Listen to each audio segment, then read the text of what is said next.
பரபரப்பாக பேசப்பட்ட பல நிகழ்வுகளை அடுத்தடுத்த நாட்களில் நம்ம அப்படியே மறந்துடுறோம். இல்லை அப்படின்னா புதுசாக ஏதாவது ப்ராப்ளம் வந்துச்சு அப்படின்னா மீடியா அதை பற்றி பேச ஆரம்பித்த உடனேயே நம்முடைய கவனம் எல்லாமே மாற்றப்படுது. மக்களுடைய மறதி தான் இங்கே நிறைய குற்றங்களுக்கு சரியான தண்டனை கிடைக்காம போகிறதுக்கான ஒரு முக்கியமான காரணமாக இருக்குது. இந்த கேஸை பற்றி போடும்படி நிறைய பேர் நம்மளுடைய பழைய வீடியோக்களை கமெண்ட் பண்ணிகிட்டே இருந்தீங்க. அது மட்டும் இல்லாமல் இன்ஸ்டாகிராமில் ஒருத்தர் இதற்காகவே என்னை ஃபாலோ பண்ணிகிட்டே இருந்தார். அந்த வகையில் 2016ஆம் ஆண்டு நுங்கம்பாக்கம் ரயில் நிலையத்தில் நடந்த சுவாதி கொலையில் குழப்பங்கள் நிறைந்த விடை தெரியாத கேள்விகள், அது மட்டும் இல்லாமல் அவசரமாக நடந்த ராம்குமாருடைய கைது, கடைசி வரைக்குமே வாய் கூட திறந்து பேச முடியாமல் இருந்த ராம்குமார் கடைசியில் ஜெயிலில் இருந்த மின்சார ஒயரை கடித்து தற்கொலை பண்ணிட்டாரு அப்படிங்கிறத கேட்கும் பொழுது அப்பட்டமான பொய் அப்படிங்கிறது தெரிஞ்சுமே எதுவுமே பண்ண முடியாத ஒரு சூழ்நிலையில தான் நம்ம எல்லாருமே இருந்துகிட்ருக்கோம். இந்த வழக்குடைய ஆரம்பத்திலிருந்தே நிறைய கேள்விகள் மக்கள் மத்தியில் எழுந்துகிட்டே தான் இருந்துச்சு.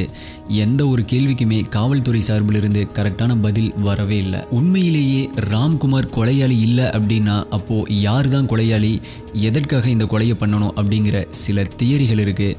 அந்த தியரியை பற்றி தான் இன்றைக்கி வீடியோவில் நம்ம பார்க்க போகிறோம். நீங்கள் பார்த்துட்டு இருக்கிறது டாப் 5 தமிழ். நான் சரவணன். வாங்க இன்னைக்கு வீடியோக்குள்ளே போகலாம்.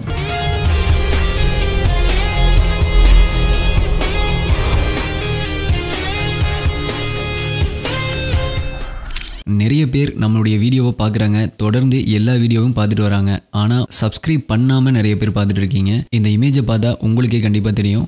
ஸோ இப்போ வரைக்குமே யாராவது சப்ஸ்கிரைப் பண்ணாமல் வீடியோ பார்த்துட்டு இருந்தீங்க அப்படின்னா இப்போவே சப்ஸ்கிரைப் பண்ணிக்கோங்க. இப்போது டாபிக்குள்ளே போகலாம். அது 2016 ஜூன் 24ஆம் தேதி வெள்ளிக்கிழமை. சுவாதி அவங்க வேலை செஞ்சுட்டு இருந்த ஒரு ஐடி கம்பெனிக்கு போகிறதுக்காக எப்பவும் போல் நுங்கம்பாக்கம் ரயில்வே ஸ்டேஷனுக்கு அவங்களுடைய அப்பா சுவாதியை கொண்டு வந்து இறக்கி விடுறாரு.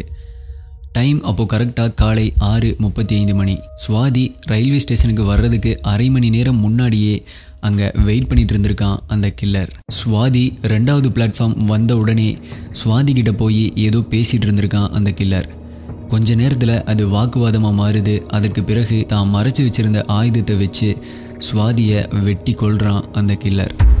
இதை அங்கே இருந்த 50க்கும் மேற்பட்டோர் பார்க்குறாங்க.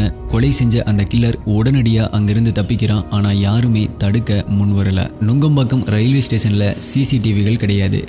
ஆனால் கொலை செஞ்சதுக்கு பின்னாடி அந்த கில்லர் தப்பிச்சு போனது ரயில்வே ஸ்டேஷனுக்கு வெளியில் இருந்த சிசிடிவியில் பதிவாகி இருக்கு அப்படின்னும் அந்த நபரை தான் சந்தேக நபராக நாங்கள் வச்சுருக்கோம் அப்படின்னும் போலீஸ் அப்போது சொல்கிறாங்க.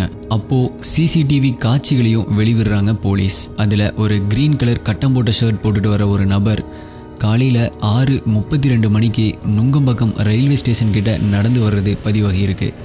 ஆனால் கொலை நடந்தது 6:40 மணி.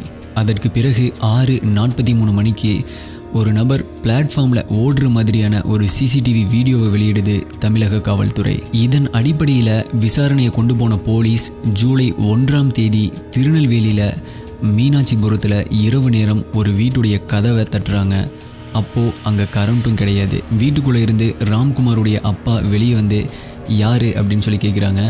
அங்கே வெளியே நின்றுட்டு இருந்த போலீஸ் அவர்கிட்ட முத்துக்குமார் இருக்காங்களா அப்படின்னு சொல்லிட்டு கேட்குறாங்க. அதற்கு ராம்குமாருடைய தங்கச்சி முத்துக்குமார் அப்படின்னுலாம் இங்கே யாரும் கிடையாது அப்படின்னு போலீஸ்க்கு பதில் சொல்கிறாங்க.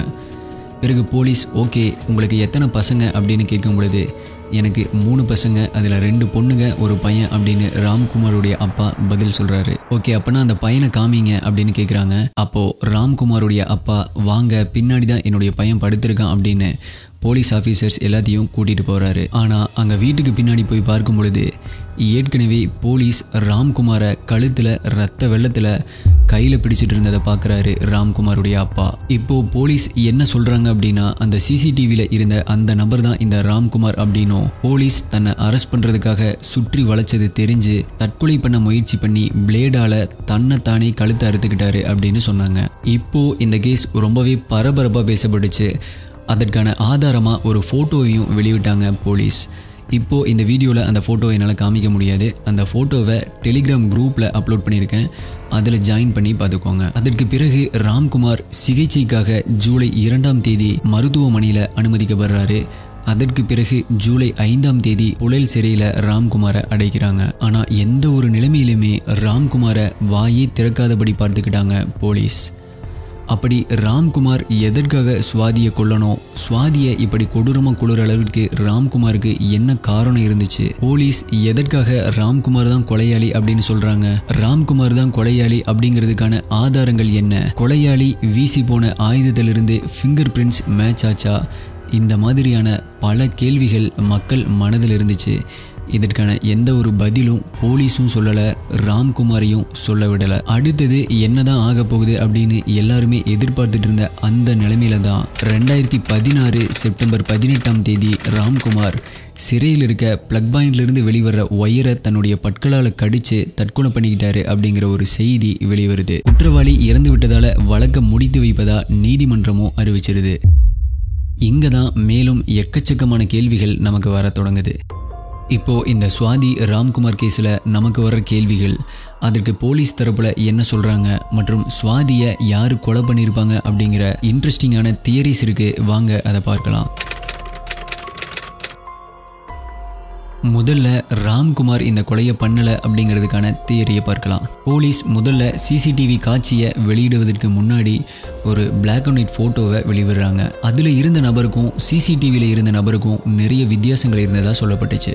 முதல்ல வெளியிட்ட ஃபோட்டோவில் இருந்தவர் கொஞ்சம் அகலமான உருவமாகவும் ஆக்ரோஷமான நடையும், மேலும் அவருடைய முகம் கொஞ்சம் முரட்டுத்தனமாக இருந்த மாதிரியும், பெரிய கட்டம் போட்ட ஷர்ட் மற்றும் தாடி மீசை எல்லாமே இருந்திருக்கு. இரண்டாவதா சிசிடிவி வீடியோவில் வந்த நபர் ஒல்லியான உருவம், சின்ன கட்டம் போட்ட ஷர்ட், சாந்தமான முகம் கொண்டவராக பார்க்கப்பட்டுச்சு. இந்த இரண்டு நபர்களையும் கம்பேர் பண்ணி பார்த்தா பிளாக் அண்ட் ஒயிட் ஃபோட்டோவில் இருந்தவர் கூட ஹேர் ஸ்டைல் மேட்ச் ஆகலை. ஒரு நபர் ஃபுல் ஹேண்ட் ஷர்ட் போட்டு அதை மடிச்சு விட்டுருக்காரு, இன்னொருத்தர் ஹாஃப் ஹேண்ட் ஷர்ட் தான் போட்டிருக்காரு, ஒருத்தர் செப்பல் போட்டிருக்காரு, இன்னொருத்தர் ஷூ போட்டிருக்காரு அப்படின்னு நிறைய வித்தியாசங்களை இந்த தியரியை நம்புறவங்க சொல்கிறாங்க. மேலும் போலீஸ் என்ன சொல்கிறாங்க அப்படின்னா, ராம்குமார் சுவாதியை ஒரு தலையாக காதலிச்சாரு அப்படின்னும் அதை ஏற்க மறுத்த சுவாதியை வெட்டி கொண்டுட்டாரு அப்படின்னு சொல்கிறாங்க. மேலும் சுவாதியும் ராம்குமாரும் ஃபேஸ்புக்கில் ஃப்ரெண்ட்ஸ் ஆகியிருக்காங்க அப்படின்னு சொல்லியிருக்காங்க. ஆனால் சுவாதியுடைய ஃபேஸ்புக் போஸ்ட் எல்லாமே நிறைய லவ் சம்மந்தமான போஸ்ட்டு தான் அதிகமாக ஷேர் பண்ணியிருக்காங்க சுவாதி. மற்றும் தான் ஒரு ரிலேஷன்ஷிப்பில் இருக்கிற மாதிரியான ஸ்டேட்டஸும் போட்டிருக்காங்க சுவாதி. கொலை நடந்த அந்த நாள் இரவு 9 மணி வரை கூட வாட்ஸ்அப்பில் ஆக்டிவாக இருந்திருக்காரு ராம்குமார். அப்படி சுவாதியை ராம்குமார் தான் கொலை செஞ்சுருந்தா கண்டிப்பாக சுவிட்ச் ஆஃப் பண்ணியிருக்கணும் அப்படின்னு சொல்கிறாங்க இந்த தியரியை நம்புகிறவங்க. ஆனால் ஏன் கொலை நடந்த அந்த நாள் ராம்குமார் தன்னுடைய ஊருக்கு வந்தார் அப்படிங்கிற கேள்வியும் வைக்கப்படுது. அதற்கு ராம்குமாருடைய அம்மா என்ன சொல்கிறாங்க அப்படின்னா, ராம்குமார் கிட்ட சுத்தமாக பணம் இல்லை அப்படின்னும், தங்கக்கிட்ட பணம் வாங்கிட்டு ஒரு வாரம் ஊரில் இருந்துட்டு போகலாம் அப்படின்னு தான் ஊருக்கு வந்ததாகவும் சொல்லப்படுது. மேலும் போலீஸார் ராம்குமாரை கைது பண்ணுறப்போ ராம்குமார் தன்னுடைய கழுத்தை பிளேடால் அறுத்துக்கிட்டாரு அப்படின்னு போலீஸ் சொல்கிறது பொய் அப்படின்னும், போலீஸ் தான் உண்மையான குற்றவாளிகளை தப்பிக்க வைக்கிறதுக்காக அப்பாவியான ராம்குமாரை வாய் திறக்காமல் இருக்க ராம்குமாருடைய கழுத்தை அறுத்திருக்கணும் அப்படின்னு சொல்கிறாங்க. தன்னைத்தானே பிளேடில், அதுவும் ரொம்ப ஆழமாக போலீஸ் வந்துட்டாங்க அப்படிங்கிற பதட்டத்தில் அறுத்த மாதிரி அது தெரியல அப்படின்னும், ராம்குமாரை யாரோ பிடிச்சிக்கிட்டு வேற யாரோ கழுத்தை அறுத்த மாதிரி தான் இருக்குது அப்படின்னு சொல்கிறாங்க. மேலும் சிறையில் ராம்குமார் மின்சார ஒயரை கடித்து தற்கொலை பண்ணிக்கிட்டாரு அப்படிங்கிறது சினிமாவில் வர மாதிரி இருக்குது அப்படின்னும், எப்படி ராம்குமார் இப்படி செய்திருக்க முடியும் அப்படின்னும் கேள்வி எழுப்புறாங்க.